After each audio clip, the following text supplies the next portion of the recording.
Hi everyone, this is me at Guess the Dot, and today I'm back to share my day 9. It's all day 9.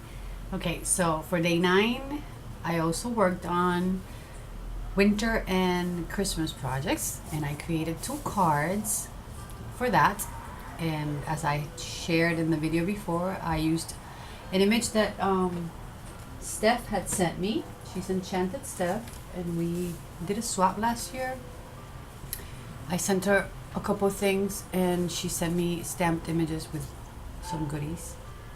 And one of those stamped images that she had shared with this was this one, which I love. Isn't she sweet? I think she's a CC Designs, but I might be wrong. So Steph, let me know the name of the stamp. I really love her. So sweet. So I colored her with Copics and some, yeah, just Copics on this one. And then I added little accents with stickles on her halo and her wings and her belt. Her belt I colored with Sakura Jelly Roll metallic pen. And then I went over that with stickles. And since it's the diamond stickles, it takes whatever color is underneath. So that's why the halo looks gold and the wings are still white with some hints of like the blue. And her belt looks so silvery. And then the background is also done with the Copics, but I like doodle on stipple around instead of having straight lines and coloring it like I usually do my images. For that background, I just play around with my Copic without pressing it too hard, and it makes that little like washy effect.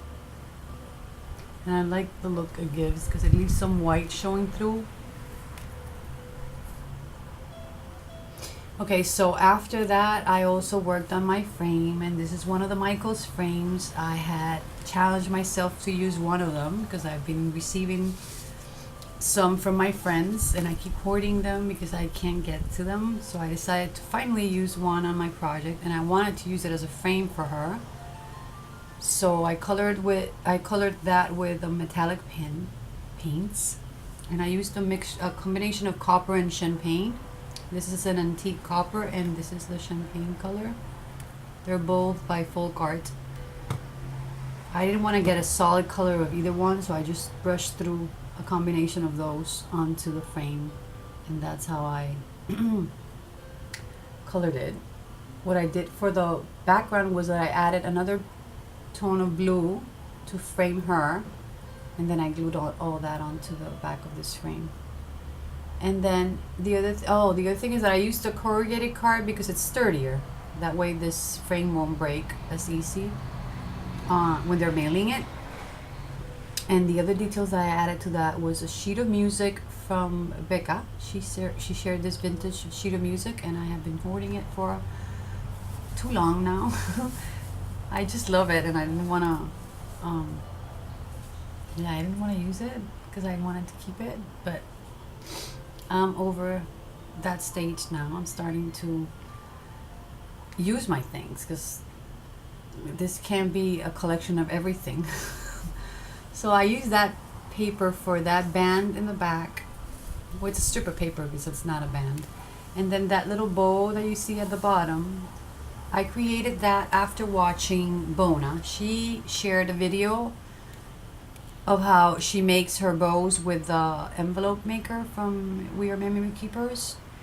And those are super easy and super fast to do, but I don't have that. That's on the top of my wish list. So as soon as I feel that I have permission from myself to go shopping, that's on the top of my wish list. I really want to get that envelope maker because I've heard really good reviews, and I've seen some really nice projects coming out of that, and they seem fast and easy to do. So anything that makes my life easier and faster with my crafting, I am for. So I want to get that. But since I didn't have it, I created, after watching how she made hers, I created mine freehand, and I just didn't use the measurements that she gave. I looked at the size that I wanted to show in proportion to the frame, and to the image that I wanted to show, because I wanted to get at least 2 bars of that pentagram showing, and I just folded it until I found a size that I liked, glued those backs to it so it's like an accordion fold on each side, and then I glued that to the center, and I cut the little notches with my scissors, just freehand. And then I added a little crochet flower that Karen had sent in the center, and to it I added a brad of a snowflake that I covered with stickles. So that's the front of this card. And then for the inside, I used a couple of other things that I have been stashing away. So for that, I used, for the corners, I used this peel off stickers that Nicole had sent me. Thank you, Nicole. And I love how they look. So they're thinner than using metal, and that way I can keep collecting my metal. And I still have a whole bunch of corners to use. But look how they look. I really like that. I don't know if you've all seen that, but she sent that to me last year.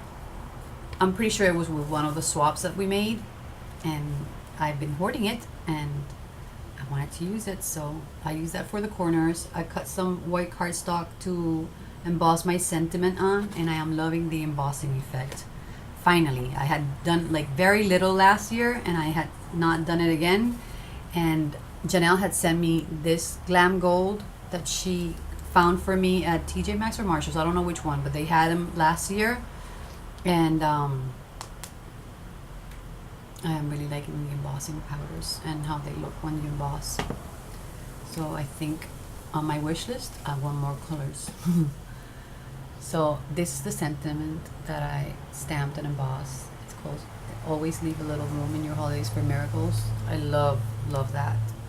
And that is a stamp that I got last year, so that's another one of the Christmas things that I took out and used. And then for the inside, I also used a paper pad that I had not taken out to use, and I love this Etc. collection. I love all the images on it. I got a couple things from that collection, and I am hoarding them. And I finally took the paper pad out and used one of the papers because it has an old music set of sheets that are taped together, and it gave the perfect effect for the inside without having to use the real vintage paper, because I thought it would be more fragile, and just because I want to keep more of it to use in other things. Not that I don't have a few that she sent, but I just thought that it would add sturdiness to that back, and it would be a good mix. So I added the sheet of paper here from the ones that I cut, and I used the Etc. paper back here from Bo Bunny. So that's what my card looks like.